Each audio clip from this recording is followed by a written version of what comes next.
Hi guys, welcome back to Nixaroo's creation. నేను వాళ్ళ Godavari style మామిడికాయ పచ్చి రొయ్యల కర్రీ అనమాట. ఇది వైట్ రైస్ కి, బ్రౌన్ రైస్, కీన్వా రైస్, చపాతీకి మంచి కాంబినేషన్ అనమాట.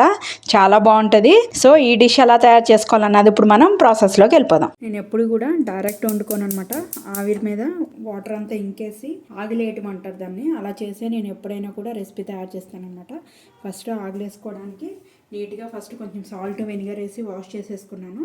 ఇప్పుడు ఆగిల్ కోసం అని చెప్పి పెట్టాను అనమాట. ఇందులోనే ఒక పావు స్పూన్ సాల్ట్ కూడా వేస్తున్నాను. అలా చేస్తే రొయ్య అన్నది టేస్ట్ ఉంటుంది, నీసు వాసన కూడా రాదనమాట. చూడండి, చక్కగా వాటర్ అంతా కూడా ఇంకిపోయి డ్రై అయిపోయినాయి అనమాట. ఇప్పుడు నేను గ్యాస్ ఆఫ్ చేసేసుకుంటున్నాను. ఇవి కొంచెం చల్లారిన తర్వాత ఒక బౌల్లోకి తీసేసుకుందాం.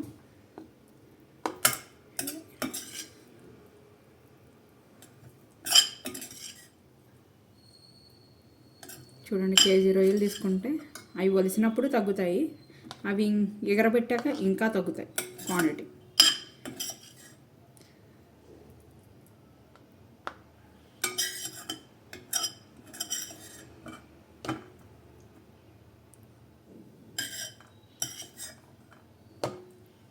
ఇప్పుడు మళ్ళీ గ్యాస్ ఆన్ చేసుకొని కర్రీకి సరిపడా ఆయిల్, అంటే నేను ఒక 4 to 5 స్పూన్స్ ఆయిల్ వేస్తున్నాను అనమాట.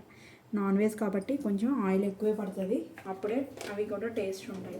ఆయిల్ హీట్ ఎక్కిన తర్వాత ఆనియన్స్, నేను మీడియం సైజ్ ఆనియన్స్ ఒక 4 ఆనియన్స్ అయితే తీసుకున్నాను అనమాట. ఈ విధంగా ముక్కలు కట్ చేసుకుని వేసుకుంటున్నాను.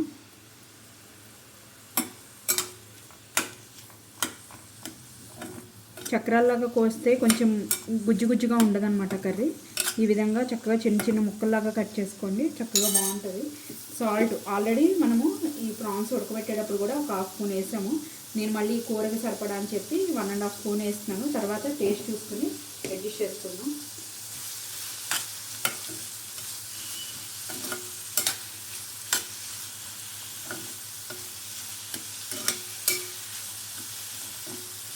చక్కగా ఆనియన్ ఉన్నది చక్కగా మగ్గిపోవాలన్నమాట.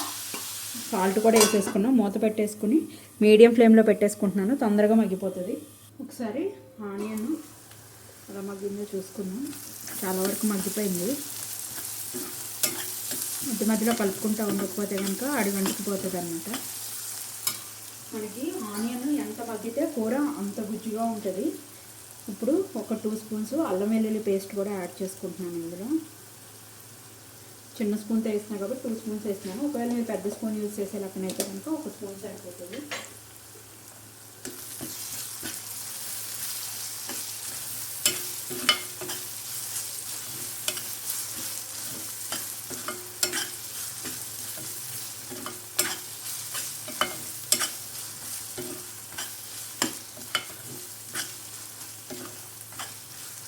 మళ్ళీ ఒక 5 నిమిషాలు మూత పెట్టుకుని మగ్గ పెడదాం.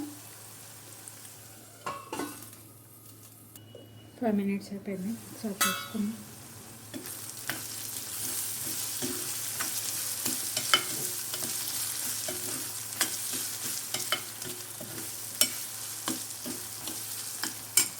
ఇందులో నేను ఎప్పుడు ఇంట్లో మసాలా పేస్ట్ తయారు చేసి పెట్టుకుంటాను కదా, అది ఒక 2 స్పూన్స్ యాడ్ చేస్తున్నాను అనమాట.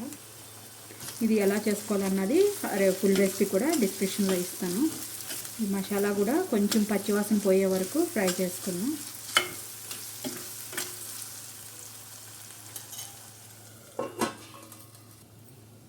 5 minutes అయిపోయింది. ఇప్పుడు కూడా ఫ్రై అయిపోయినట్టయింది.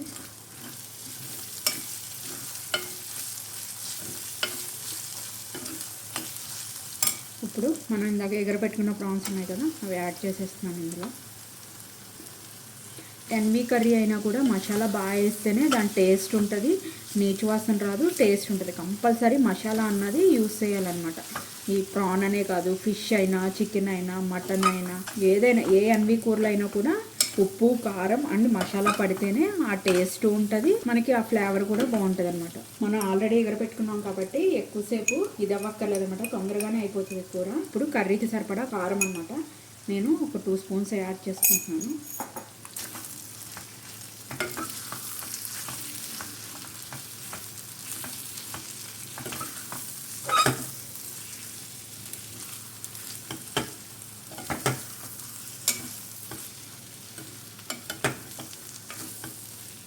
ఇప్పుడు కర్రీకి సరిపడా ఎసరు పోసేసుకుందాం.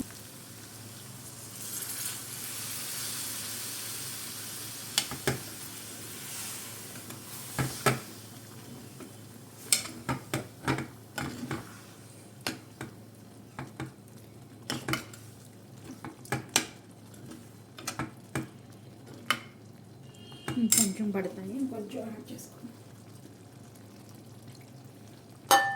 ఒక 50% ఆల్రెడీ మనము అది ఎగరపెట్టుకున్నప్పుడే కుక్ అయిపోయిందనమాట. ఇంకొక 25% కుక్ అయిన తర్వాత మనం మామిడికాయ తురుము వేసుకుందాం అనమాట. ముందే వేసుకుంటే ప్రాన్ అన్నది ఉడకదనమాట. పులుపు వేసే కానీ అది ఉడకం అనమాట. ఇదనే కాదు, ఏ అన్వి అయినా ఫిష్ అయినా సరే, ఏదైనా గోంగూర మటన్ ఇలా వండుకున్నప్పుడు ఏదైనా కూడా మనం ఫైనల్లోనే పులుపు అన్నది యాడ్ చేసుకోవాలన్నమాట. మీడియం ఫ్లేమ్లోనే ఒక 10 minutes దీన్ని ఉడకనిద్దాం. చక్కగా ఉడికిపోతుంది.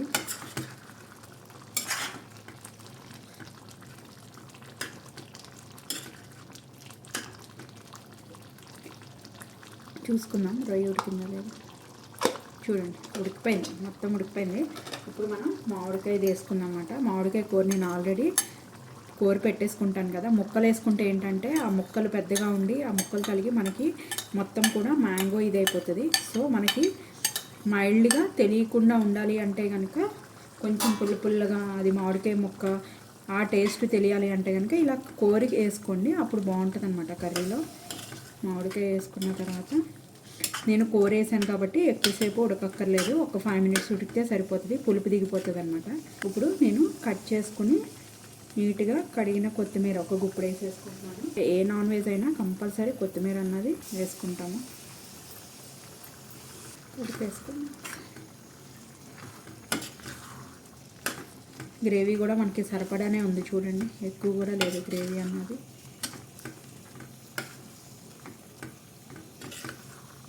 ఇప్పుడు టేస్ట్ చూసుకుందాము. నేను ఉప్పులు కారాలు పడితే కనుక అడ్జస్ట్ చేసుకోవచ్చు, మ్యాక్సిమం సరిపోతుంది. మామిడికాయ వేసాం కాబట్టి ఒకసారి చూసుకుందాం.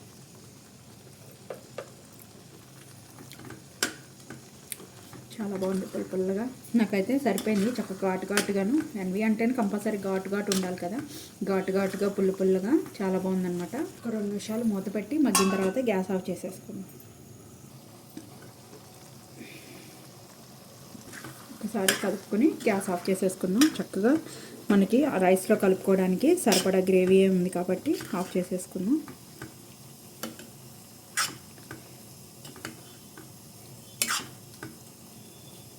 పెట్టేసుకొని ఒక 2 minutes తర్వాత సర్వింగ్ బౌల్లో తీసుకుందాం. చూడండి, ఇది వైట్ రైస్కి, బ్రౌన్ రైస్, కీన్వా రైస్ అన్నిట్లోకి మంచి కాంబినేషన్ అనమాట. చపాతీతో కూడా తినొచ్చు, కానీ ఫ్లేవర్డ్ రైస్తో అయితే కనుక తినలేము. చక్కగా కలుపుకొని ముద్దకి ఒక రై పెట్టుకొని తింటే ఆ టేస్టే వేరుగా ఉంటుంది. వేడిగా ఉంది.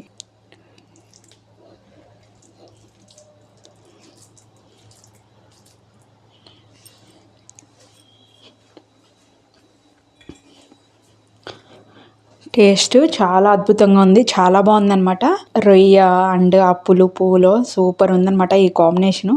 గోదావరి స్టైలు మామిడికాయ పచ్చి రొయ్యల కూర అయితే రెడీ అయిపోయిందనమాట. మీరు కూడా తయారు చేసుకోండి. టేస్ట్ ఎలా ఉందో నాకు కామెంట్ చేయడం అయితే మర్చిపోకండి.